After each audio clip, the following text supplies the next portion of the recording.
Welcome to USA Global TV and Radio, where our mission is to provide education, entertainment, hope, and inspiration. USA Global TV and Radio connects you with experts and audiences all around the world every single day to help you succeed in business and to live a richer life. Visit us at usaglobaltv.com to learn about career and life-changing training and mentoring programs like the Listening Mentor. Subscribe to our newsletter to stay informed about our special programs and offers. Discover how you can become a guest on one of our shows or a host or producer of a USA Global TV and Radio show of your very own. That's USA Global TV and Radio, where the doctor is always in.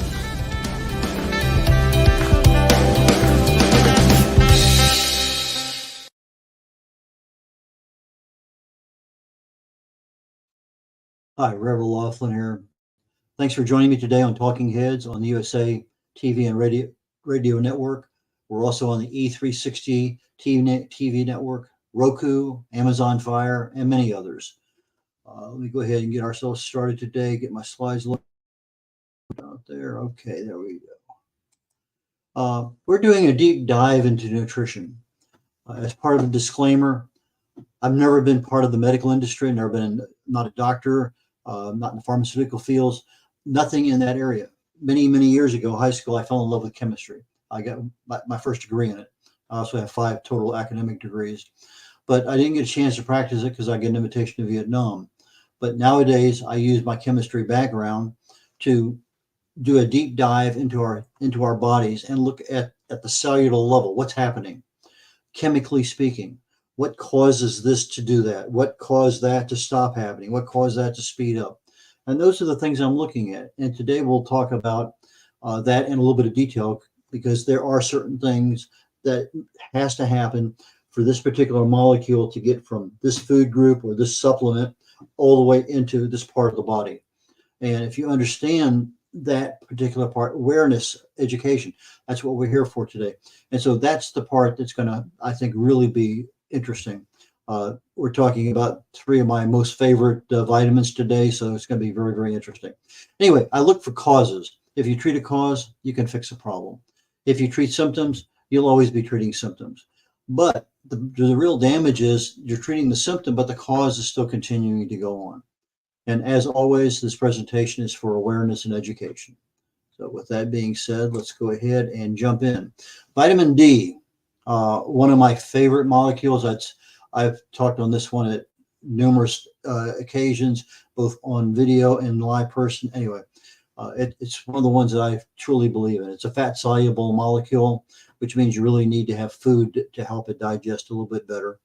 It helps our bodies absorb, specifically calcium and phosphorus, because we're talking about bone health. but it's also needed for our brain health, for muscle development, for our immune function, and again, with our bones. We have a vitamin D2, ergocalciferol, and the vitamin D3 is cholecalciferol. And the vitamin D2 primarily comes from your plants, and you might find it being added, a synthesized version, into your foods. The vitamin D3 is what we think of as the sunshine vitamin. It's the one that's available for us all out there at all times. But we also can find vitamin D3 in animals and in dairy and a couple other places. Now, D3, when I'm talking about vitamin D in general, I'm talking about D3.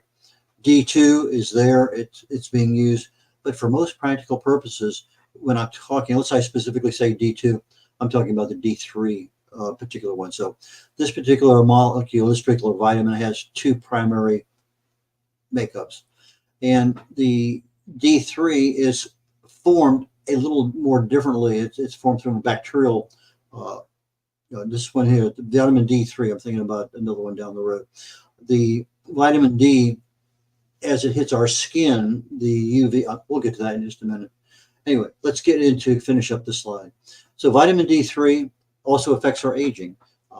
One of the two primary causes of aging is the erosion of our telomeres at the end of our DNA. So you take a look at that telomere, and certain things will cause it to erode. And when it erodes enough times with enough replications, the cell is dead. Thank you, end of story. But D3 is one of those ones that will actually help you with your aging and your overall good health. It's also needed for your cardiovascular health and many more things. Now, the health industry says you really need 600 to 800 IUs a day. Personally, I think that's absolutely ridiculous. I think a better measure on the absolute bottom end is 5,000. 6,000 to 8,000 a day, I think, will get you to a level. Now, how do you know what is right for you? When I first started doing this on my own, I was having my blood measured for vitamin D, 25 hydroxyvitamin D. It's a blood test for how much D3 is in there. So how much do I need in my body? I'm going to be going into a little more detail, but I wanted to have a minimum of 50, higher 80 nanograms per milliliter. But I wanted that particular range. Why? Because 50 to me is the absolute bottom end of everything. Although nowadays, when you look at some of the literature, they say that should be the upper end. But to me, the upper end is above 100. But if I'm taking, okay, I started taking 2,000 a day, I get a blood test. I take 5,000 a day, I get a blood test. And I could gradually see my vitamin D3 levels creep up a little bit. Nowadays, I take between 10 and 20,000 IUs a day. In the wintertime, when I'm not in the sunshine very much, I'll take 20,000. Summertime, 10 to 15. But depending on how much I'm out in the environment, walking, sunshine, etc.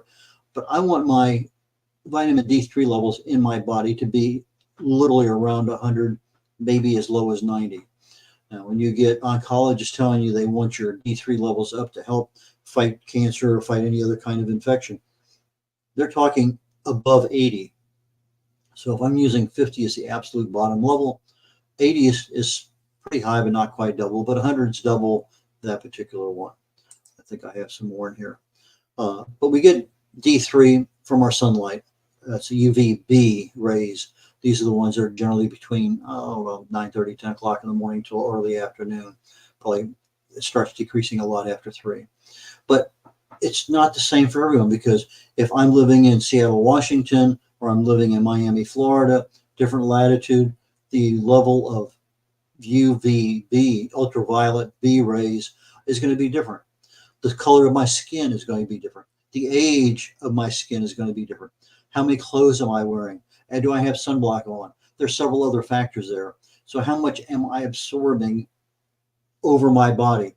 So if I'm in my bathing suit, I'm laying out at the pool, and I'm in Miami, Florida, and I'm a redhead, I got fairly white skin, I'm going to absorb a lot. If I have a much darker color skin and I'm living in Minneapolis, it's wintertime, it's overcast, snowing, I'm not going to get any at all. But fortunately, there's a lot of supplements and they work. But the sunlight hits our skin, and there's a precursor there. It's called 7-hydrocholesterol. And that particular chemical begins the process of taking that sunlight and changing it into vitamin D, vitamin D3. and it goes to our liver first and then to our kidneys. There's a lot of things that happen in there before it actually gets to the bloodstream. But coming out of the kidneys, you're going to have what's called 25-hydroxyvitamin D, and that's the active form of this particular vitamin, and it's used all over the body. It's an amazing chemical nutrient. The literature used to say anything less than 20 you were deficient. They've, at least in most cases, I still see 20 periodically in some places. They're saying 30 nanograms per milliliter, you're deficient if you're below that.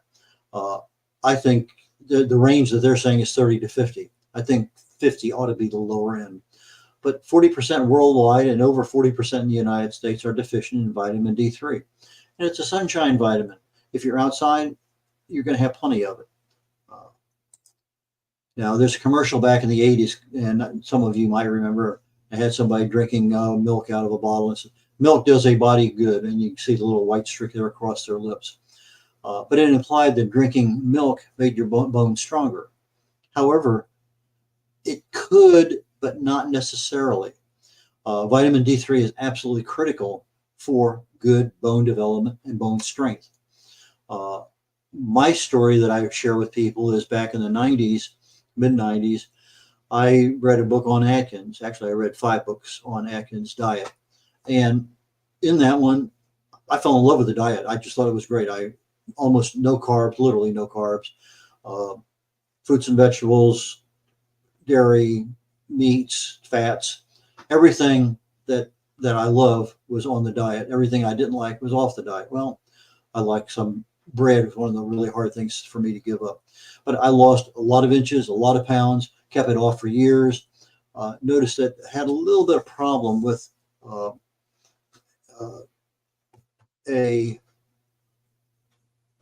let's say endurance. I could easily run 8 miles every day and not have a problem. When I was on Atkins, I really ran out of gas in about 2 miles. I see I have a couple questions that are popping up, so maybe we can take a fast look at what those are.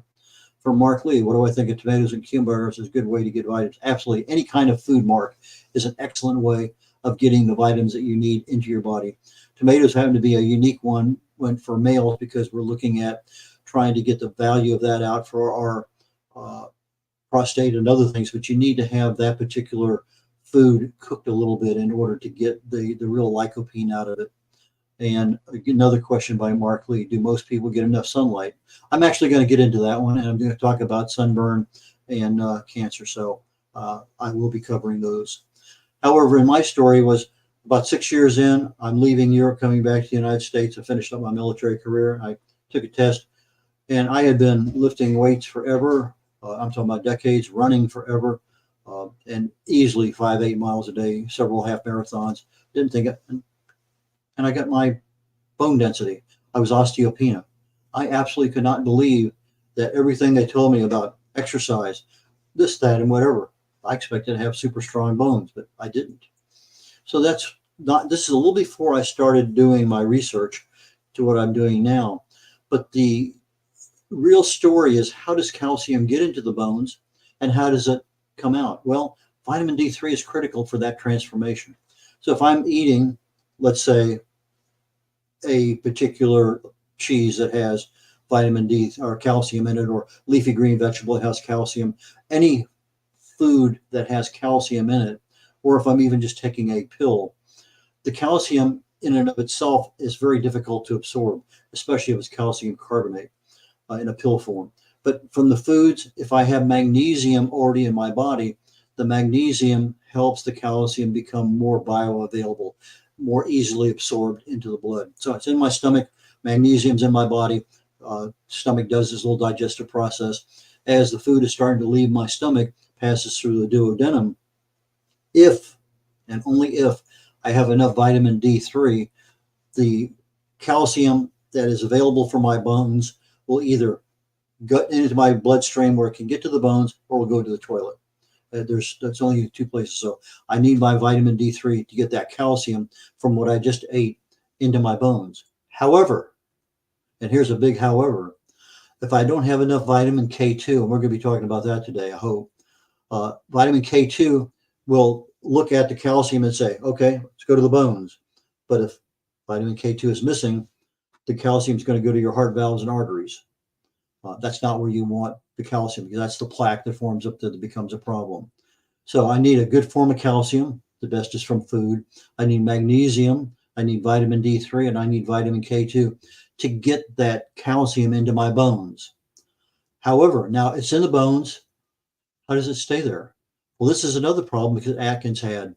Because if I look at my body's pH, in other words, how acidic or how alkaline my body is, that determines on whether that calcium stays in my bones and keeps a nice strong set of bones, or it's leached out of my bones. Well, in my particular case, because I was eating a lot of meat and dairy and fats, I had a very acidic condition for a long period of time. My bones were leached of calcium to maintain the pH of the blood. So now my blood is fine, because that's the one that's the major decision maker. It's going to reach out and grab a hold of that calcium. And it doesn't matter what happens to the bone. The blood is going to maintain it. So now my bones are getting weaker. I have osteopenia. But to keep the calcium in the bones, I need an alkaline environment in my body. I need my pH above 7.4. And so when I figure out, well, how do I do that? Fruits and vegetables. Fruits and vegetables will raise the alkalinity in the body. Any kind of carbohydrate, protein, or fat will lower the pH of the blood into an acidic condition. So I need to eat more fruits and vegetables than I do proteins and fats and carbs. And so that's kind of the balancing thing. So if I'm not eating enough of fruits and vegetables, I'm leaching the calcium out as fast as I'm putting it in. So if I know how to get the calcium into my bones, I ought to be taking advantage of being able to keep it there without it becoming a problem later on in life. It doesn't happen overnight. This is something that happens over years. So as I'm looking at what happens if I'm deficient in vitamin D3, and a major portion of the United States is osteoporosis, bone fractures. But the thing is, it's asymptomatic. You do not know you have a deficiency until something happens. If I get too much, it's rare. It's almost, I'm not going to say impossible, but to get over 150 nanograms per milliliter, you end up with a little bit of confusion, pain, nausea. There's a fair amount of them. You can look it up. But again, it's a very, very rare situation. A vitamin D deficiency becomes a problem in our health because it also affects our immune system. We may end up with autoimmune diseases. It's a lot of testimonial evidence out there on multiple sclerosis being one of the deficiencies of vitamin D3. When I look at people with MS, they typically run very, very low on D3. But when you look at some of the things that says, well, I'm taking 100,000 IUs, whatever, of vitamin D3, all of a sudden their symptoms of MS disappear. Again, testimonial, but there are so many testimonies out there. There's something there. Again, talk to your doctor. Don't just go out there and buy some high potency vitamin D3 if you happen to have MS or some other autoimmune disease. But there is a link between vitamin D deficiency and our immune system. A lot of issues with diabetes, the vitamin D3 is very protective of our insulin resistance. So if I have a lot of D3 in me, I'm going to have a lot of a more immune response. It acts as an anti-inflammatory. I was out, I didn't bring my D3 with me, and I was on a trip.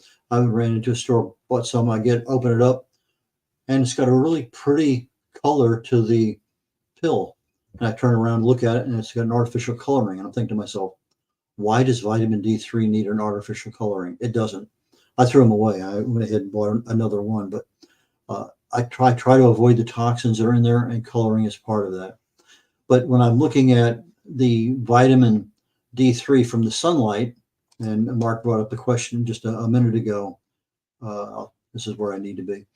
If I'm wearing a lot of clothes, if I have a hat on, I'm wearing sunblock, no matter what's out there, I can be out there all day long. I'm not getting good exposure. If all I have is my hands and my face, that's the exposure, and I have makeup or I have some kind of blockage on my face, then I'm defeating the purpose of having the sunburn. Now, I burn very easily. I walk outside and I'm around the pool doing something. It doesn't take 10, 15 minutes. I can feel a light burn. I get in the shower and that hot water is a lot hotter.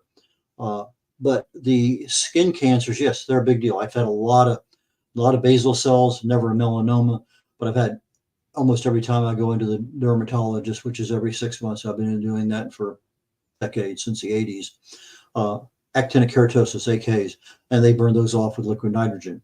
But yes, you have to be extra careful. But take a look at how many thousands of years humans have never had knowledge of these skin cancers. Now, obviously, a lot of them died in their 40s and 50s because that was the age.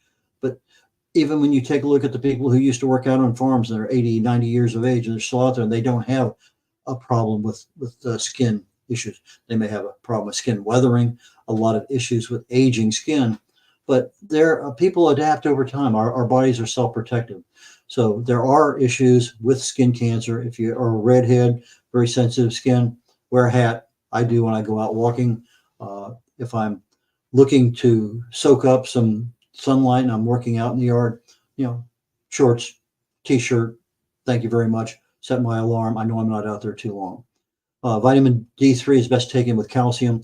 Your basic vitamins A, B1, and C, phosphorus, choline, and your essential fatty acids. Those are the ones that are going to help you best with that particular vitamin. We can jump over here to vitamin E. Vitamin E is 8 different chemicals. They're fat soluble, just like the vitamin D. But you get 4 tocopherols and 4 tocotrienols. You have alpha, beta, gamma, and delta tocopherol and tocotrienol. There's no single food that has all 8 of them in, but your seed oils, your nuts, your fruits and veggies do have most of them. But if I'm looking at vitamin E health, it's a super antioxidant. It's a super anti-inflammatory. Works great for the immune system. Helps the skin. Really helps the brain. I'm going to get into that one here a little bit. Helps great in heart health. Also helps prevent sunburn. If I'm deficient in vitamin E, I'm going to have some nerve damage, maybe some muscle damage. I'm going to have issues with being able to control, being able to feel things. Major problem, coordination, speech issues, reflexes, peripheral neuropathies. There's a lot of issues when you're deficient in vitamin E because it's used so many different places. But, hang on, yeah, that's what I want. If I get too much vitamin E, yeah, possible, but it's generally considered non-toxic. Our bodies get rid of it. It uses up what it wants and gets rid of the rest. It doesn't save it around for anything. If you do happen to get too much at one time, maybe you might have a little fatigue, some headaches, maybe a little vision issues, some rashes, some blood thinning. And blood thinning is an issue probably more with vitamin K. Hopefully I'll get a chance to talk about that because we're running out of time. But with vitamin E, if I may have an increased risk of stroke and some blood issues. It's best taken with essential fatty acids, manganese, selenium, and your vitamins A, B1, and C. But here's the one thing that I really pass on when I'm speaking about vitamin E. One of the tocotrienols, there's 4 tocopherols, 4 tocotrienols, but the alpha tocotrienol is a specific molecule of vitamin E that activates what's called arteriogenesis in the brain. So let's say that I have a stroke, an ischemic attack. I have a blockage in my brain that is now not going to allow oxygen and blood to flow through my brain. Well, the alpha tocotrienol turns on the switch and it opens up blood vessels, the vascular system around that particular blockage. And in most cases, literally almost 100% of the cases, the blood flow never stops flowing. You don't have an absence of that oxygen to the brain to cause problems. So we know that if I have a problem, this side is going to affect my left side of my body. Well, you end up with enough alpha tocotrienol, the body's protecting itself with this generating opening vessels to let the blood shut off from where the blockage is.